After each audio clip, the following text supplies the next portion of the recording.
Jedna danas oluja u čajniku. Vidjeli smo jučer ovaj mali incident kad je bilo ono. Ja sam siguran da zastupnik Bulj ima dobar lijevi krošej i da se nešto dogodilo, onda bi bili još više. Cijelu noć bi gledali taj incident, kako neko reklamira koktel na džonovima i ima i dobar desni direkt. Evo, pitanje, retoričko pitanje. Da li u Hrvatskoj, je li uopće pravo na istinu temeljno ljudsko pravo? Naravno da u hrvatskom medijskom prostoru nije. To se dokazalo jutros na pres konferenciji našeg zastupnika Zekanovića i Ruže Tomašić iz Europskog parlamenta, kad je iznenadno, kad su prekinute, pres konferencija je prekinuta i kad sam ja postavio jedno pitanje kao saborski zastupnik, što je moje pravo, 50 sklekova što si našao, ali zaboravio, i prekinut. Ja nisam mogao kao saborski zastupnik postaviti pitanje. Onda je postala hajka na mene, ganjali su me okolo, jedna me je ganjala okolo sa mobitelom, imala je lice, ja sam se zaprepastio, gurala mi je mobitel u lice, izgledala je kao Milka Planec. Ja sam mislio da će trebati egzorcizam izvesti, ali nisam imao svetu vodu.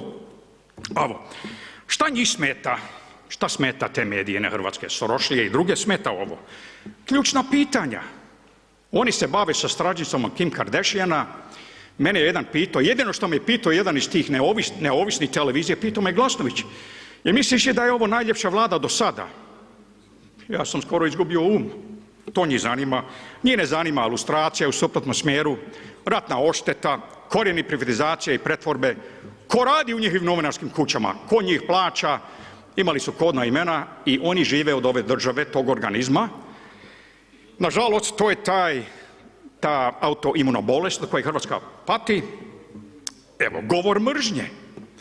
Tu sjedi jedan zastupnik koji je rekao, sjedi tu meni lijevo, koji je rekao da nisu završili posao 45. godine. Gdje su žene i djeca zakopani, živi u tunelima, niko ništa. Kaže Mate Kapović, Tito Jugen, novi, kaže serem na Bleiburg, oprostite izraz. Ko se sjeći ono maketu, Luka Modrić obješen tamo u Splitu, omča oko vrata? Nikom ništa. Njih smeta istina, istina smeta. Znamo ko je ovaj princ laži, a Bog je istina. To njih smeta, to su dokazali danas.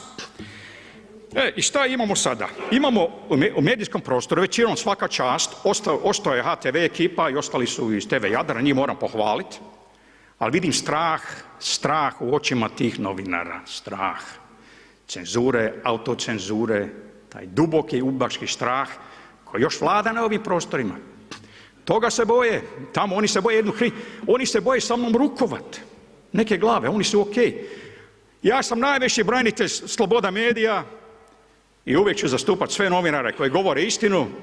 Ja sam uvijek bio protiv cenzure i autocenzure, ja ću vama pomoć, a vi ste mene, ja se osjećam u Hrvatskoj kao kršćanin u Sovjetskom savezu 1929. godine. Bojim se da će završiti neke u gulagu. Ja jesam u medijskom gulagu, to mene nije briga. Ali ove glave, šta oni gledaju tamo? Gledaju, oni trče to je zanimljivo u hrvatskom medijskom prostoru. Big Brother, Mr. Perfect, ovo, ono. Oni u stvari, ta se vrsta medije zove ne žuti tisak, nego trkači za ambulantama. Oni trče za ambulantama da vidi tamo masakrirano tijelo. Kod nas je sve crna kronika. Bio sam u Guatemali, Honduras, Salvador ima 3 ubojstva na dan. To nije na prvim stranicama. Kod nas je sve od F-16